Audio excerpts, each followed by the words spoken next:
ನೀವು ಗಮನಿಸಿದ್ದೀರಾ? ಕೆಲವೊಮ್ಮೆ ನಮ್ಮ ಜೀವನದಲ್ಲಿ ಅಚಾನಕ್ಕಾಗಿ ಕೆಲವು ಸಣ್ಣ ಬದಲಾವಣೆಗಳು ಕಾಣಿಸುತ್ತವೆ. ಮನಸ್ಸಿಗೆ ಅರ್ಥ ಆಗೋದಿಲ್ಲ, ಆದರೆ ಆತ್ಮಕ್ಕೆ ಒಂದು ಶಾಂತಿ, ಒಂದು ವಿಶೇಷ ಕಂಪನ. ಅದು ಯಾದೃಚ್ಛಿಕ ಅಲ್ಲ, ಅದು ಮಹಾಲಕ್ಷ್ಮಿಯ ಆಗಮನದ ಸಂಕೇತ ಆಗಿರಬಹುದು. ಮೊದಲ ಲಕ್ಷಣ, ಮನೆಗೆ ಅಚಾನಕ್ ಶಾಂತಿ ಮತ್ತು ಸೌಖ್ಯ.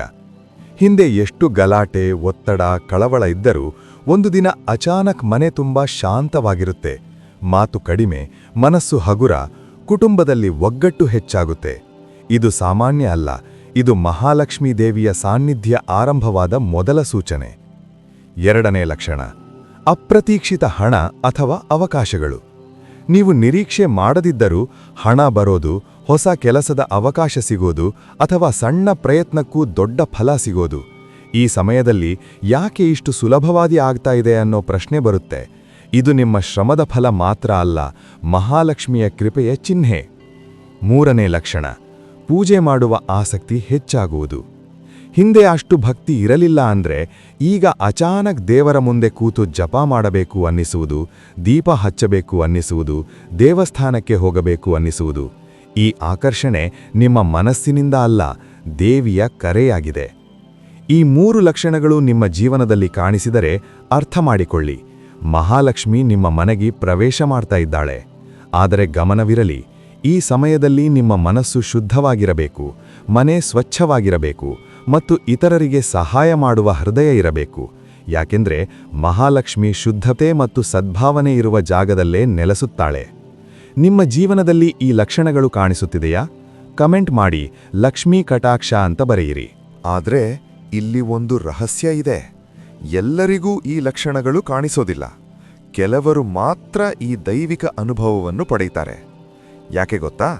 ಯಾಕಂದ್ರೆ ಮಹಾಲಕ್ಷ್ಮೀ ದೇವಿ ಕೇವಲ ಹಣ ಕೊಡೋ ದೇವಿ ಅಲ್ಲ, ಅವಳು ಶುದ್ಧ ಮನಸ್ಸು, ಸತ್ಯ ಮತ್ತು ಕರುಣೆ ಇರುವವರನ್ನು ಮಾತ್ರ ಆರಿಸುತ್ತಾಳೆ. ಕೆಲವೊಮ್ಮೆ ರಾತ್ರಿ ಹೊತ್ತಿನಲ್ಲಿ ಅಚಾನಕ್ ಎದ್ದಾಗ ನಿಮ್ಮ ಮನಸ್ಸಿಗೆ ಒಂದು ವಿಚಿತ್ರ ಶಾಂತಿ ಅನಿಸುತ್ತದೆ. ಯಾವ ಕಾರಣವೂ ಇಲ್ಲ, ಆದರೆ ಹೃದಯ ತುಂಬ ಹಗುರ ಆಗಿರುತ್ತದೆ. ಅದು ನಿಮ್ಮ ಕಲ್ಪನೆ ಅಲ್ಲ, ಅದು ದೇವಿಯ ಸಾನ್ನಿಧ್ಯ. ಮತ್ತೊಮ್ಮೆ ನೀವು ದುಃಖದಲ್ಲಿದ್ದಾಗಲೂ ಯಾರಾದರೂ ಅಚಾನಕ್ ಸಹಾಯಕ್ಕೆ ಬರ್ತಾರೆ, ಅಥವಾ ನೀವು ಕೇಳದೇ ಇದ್ರೂ ಸಮಸ್ಯೆಗೆ ಪರಿಹಾರ ಸಿಗುತ್ತದೆ. ಇದು ಯಾದೃಚ್ಛಿಕ ಅಲ್ಲ, ಮಹಾಲಕ್ಷ್ಮಿ ನಿಮ್ಮನ್ನು ಕಾಪಾಡುತ್ತಿದ್ದಾಳೆ.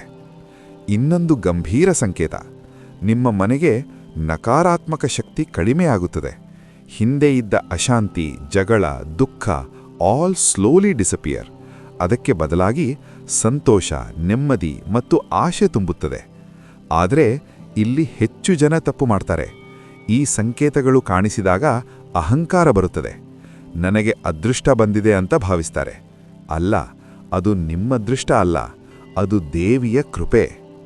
ಈ ಸಮಯದಲ್ಲಿ ನೀವು ಮಾಡಬೇಕಾದದ್ದು ಏನು ಗೊತ್ತಾ? ಪ್ರತಿದಿನ ಬೆಳಿಗ್ಗೆ ದೀಪ ಹಚ್ಚಿ ಓಂ ಶ್ರೀಂ ಮಹಾಲಕ್ಷ್ಮಿಯೈ ನಮಃ ಅಂತ ಜಪ ಮಾಡಿ. ನಿಮ್ಮ ಮನೆ ಸ್ವಚ್ಛವಾಗಿಟ್ಟುಕೊಳ್ಳಿ, ಬಡವರಿಗೆ ಸಹಾಯ ಮಾಡಿ ಮತ್ತು ಮುಖ್ಯವಾಗಿ ನಿಮ್ಮ ಹೃದಯದಲ್ಲಿ ಕೃತಜ್ಞತೆ ಇಡಿ. ಯಾಕಂದ್ರೆ ಮಹಾಲಕ್ಷ್ಮಿ ಬರೋದು ಕಷ್ಟ ಅಲ್ಲ, ಆದರೆ ಅವಳನ್ನು ಇರಿಸಿಕೊಳ್ಳೋದು ದೊಡ್ಡ ಸವಾಲು. ಈ ಲಕ್ಷಣಗಳು ನಿಮ್ಮ ಜೀವನದಲ್ಲಿ ಕಾಣಿಸ್ತಿದೆಯಾ? ಹಾಗಾದ್ರೆ ಈಗೇ ಕಾಮೆಂಟ್ ಮಾಡಿ ಅಮ್ಮ ಬಾ ಮನೆಗೆ ಅಂತ ಬರೆಯಿರಿ.